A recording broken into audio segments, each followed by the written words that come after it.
Livro Contentamento, capítulo 9. As dificuldades de um vaso de barro.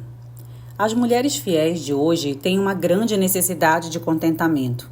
E não só as de hoje, mas sempre foi assim.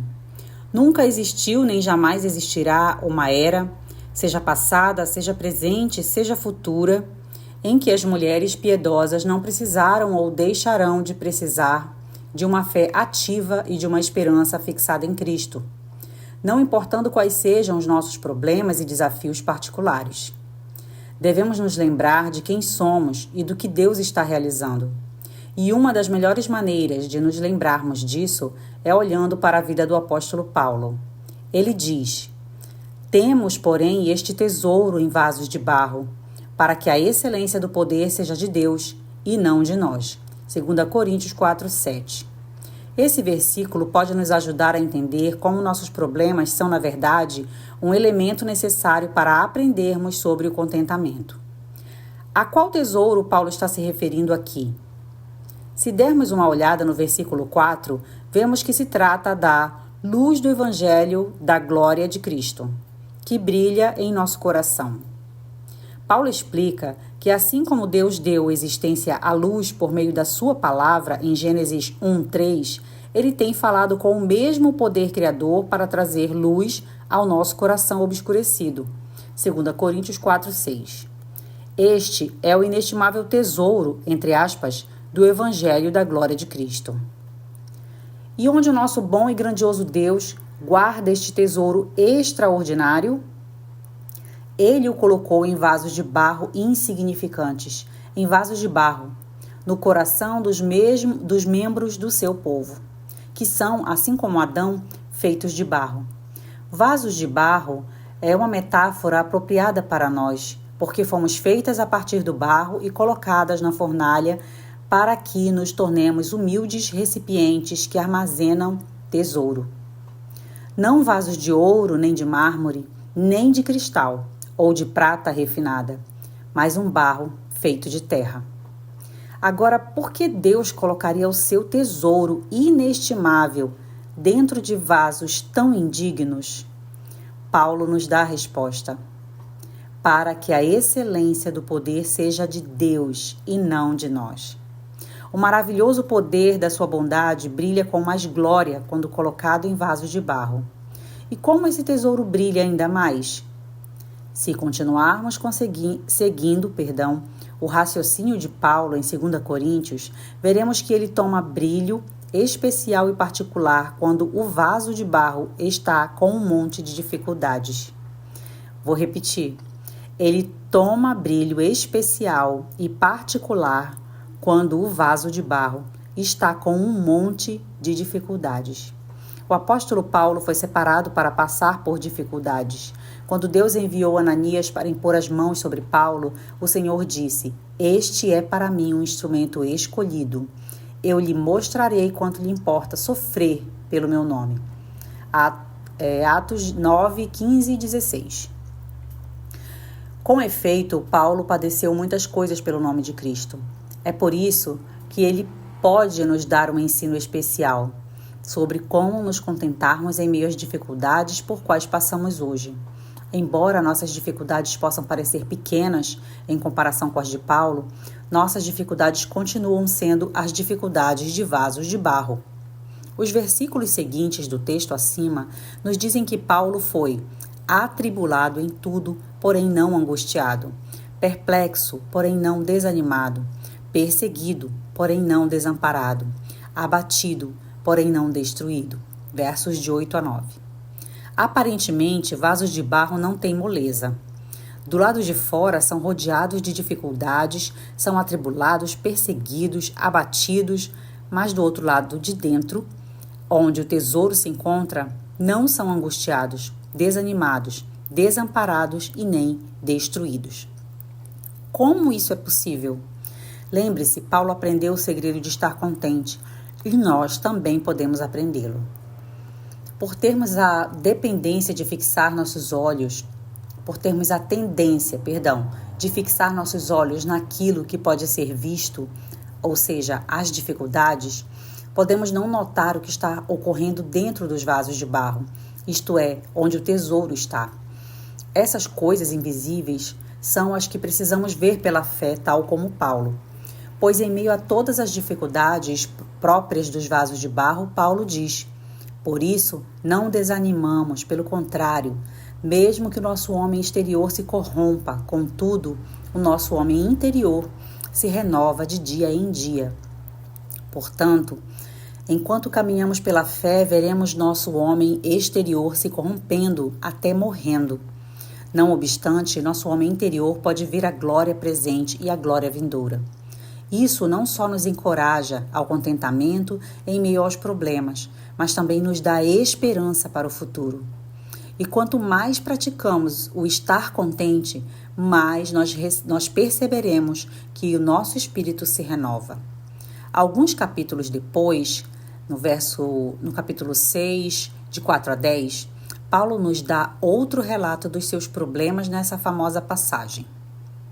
Pelo contrário, em tudo recomendando-nos a nós mesmos como ministros de Deus, na muita paciência, nas aflições, nas privações, nas angústias, nos açoites, nas prisões, nos tumultos, nos trabalhos, nas vigílias, nos jejuns, na pureza no saber, na longanimidade, na bondade, no Espírito Santo, no amor não fingido, na palavra da verdade, no poder de Deus, pelas armas da justiça, quer ofensivas, quer defensivas, por honra e por desonra, por infâmia e por boa fama, como enganadores e sendo verdadeiros, como desconhecidos e, entretanto, bem conhecidos, como se estivéssemos morrendo, e contudo, eis que vivemos, como castigados, porém não mortos, entristecidos, mas sempre alegres, pobres, mas enriquecendo a muitos, nada tendo,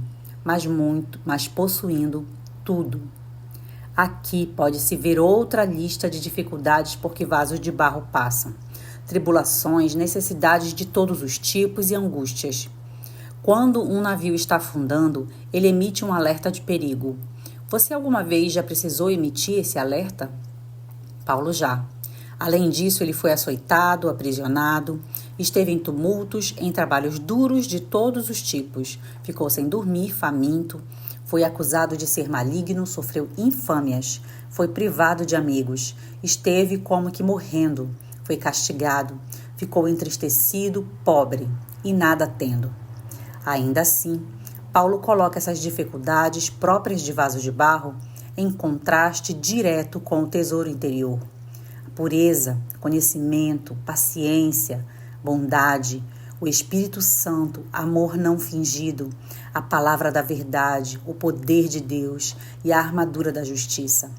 O tesouro dentro dos vasos de barro é evidenciado pelas coisas notáveis que ele e seus cooperadores prosseguem operando.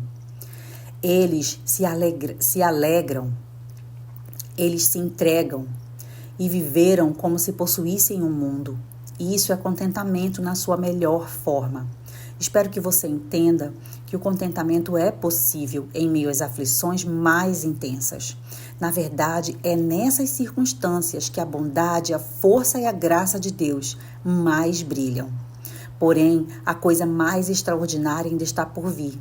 Em 2 Coríntios 12, 7 e 8, Paulo menciona que pediu 3 vezes a Deus que ele retirasse seu espinho da carne. Mas Deus lhe disse no verso 9, a minha graça te basta, porque o poder se aperfeiçoa na fraqueza. Por fim, qual é a conclusão de Paulo? Ele prossegue nos versículos 9 e 10 dizendo, de boa vontade, pois, mais me gloriarei nas fraquezas, para que sobre mim repouse o poder de Cristo. Pelo que sinto prazer nas fraquezas, nas injúrias, nas necessidades, nas perseguições, nas angústias, por amor de Cristo. Porque quando sou fraco, então é que sou forte. Você captou o que isso quer dizer? A força de Jesus se aperfeiçoou em nossas fraquezas. Sua graça é suficiente. Portanto, Paulo verdadeiramente gloria-se em suas aflições, pois sabe que elas evidenciam nos vasos de barro o poder de Cristo.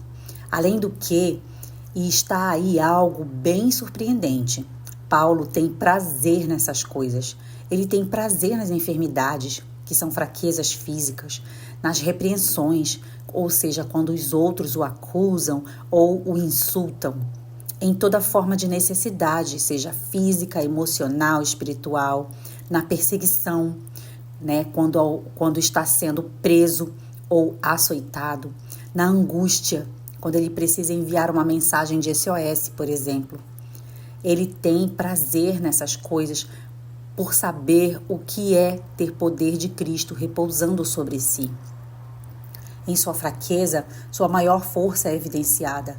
Esse é o prazer do Evangelho. O autor de Hebreus lista uma galeria de santos, os quais, por meio da fé, subjugaram reinos, praticaram a justiça, obtiveram promessas, fecharam a boca de leões, extinguiram a violência do fogo, escaparam ao fio da espada, da fraqueza tiraram força, fizeram-se poderosos em guerra, puseram em fuga exércitos de estrangeiros. Hebreus 11, 33, 34. Eles são elogiados por sua fé em vitórias de todos os tipos, mas há outros nessa lista que obtiveram um bom testemunho por sua fé. Verso 39. Que, embora são não vitoriosos em suas batalhas terrenas, venceram suas batalhas espirituais. Eles foram apedrejados, provados, cerrados ao meio, mortos a fio de espada. Andaram como peregrinos, vestidos de peles de ovelha e de cabras, necessitados, afligidos, maltratados, homens dos quais o mundo não era digno. Considere, portanto, suas próprias enfermidades, doenças, fraquezas, necessidades e angústias. Você pode se vangloriar nessas coisas? Você pode ter prazer nelas? Certamente que não, se você estiver olhando para o seu vaso de barro a fim de encontrar forças. Você não encontrará força lá. É certo que não, se você estiver olhando para as enfermidades. Devemos tirar os olhos dessas coisas e fixá-los em Cristo. Sua graça é suficiente. Quando abordamos essa questão pela fé, começamos a ver cada dificuldade como uma oportunidade de ouro para demonstrarmos a glória de Deus. Quando começamos a ter prazer nas nossas dificuldades por causa de Cristo, elas perdem seu poder sobre nós. Somos libertas em Cristo para vermos Deus trabalhar. Ficamos mais que contentes, tornamo-nos fortes. Caso ainda não tenhamos uma boa ideia das dificuldades de Paulo, lembre-se da lista de dificuldades de 2 Coríntios 11, 24 a 28. Ele foi fustigado 5 vezes e açoitado com varas 3 vezes. Ele foi apedrejado, naufragou 3 vezes e permaneceu 1 noite e 1 dia no mar. Ele esteve em meio a todo tipo de perigo, nas águas, perigo de salteadores, perigo com os judeus, perigo com os pagãos, na cidade, no deserto, no mar e em meio a falsos irmãos. Ele ficou cansado, com dor, com insônia, passou fome e sede, frio e nudez. E além disso tudo, ele tinha o cuidado de todas as igrejas em mente. Este é o homem que diz ter prazer em todas essas coisas, porque quando ele é fraco, aí é que ele é forte. Pegue sua fraqueza dada por Deus e peça a Ele que demonstre seu poder e força nela. Pegue suas enfermidades dadas por Deus e vanglorie-se nelas. Tenha prazer nessas coisas, não porque são boas em si mesmas, mas por serem dificuldades próprias dos vasos de barro. E quanto mais o vaso é golpeado, mais a bondade e a glória de Deus brilham. Quando vemos que a excelência do poder não é nossa, mas de Deus, nossa fé cresce. Continuamos no próximo capítulo.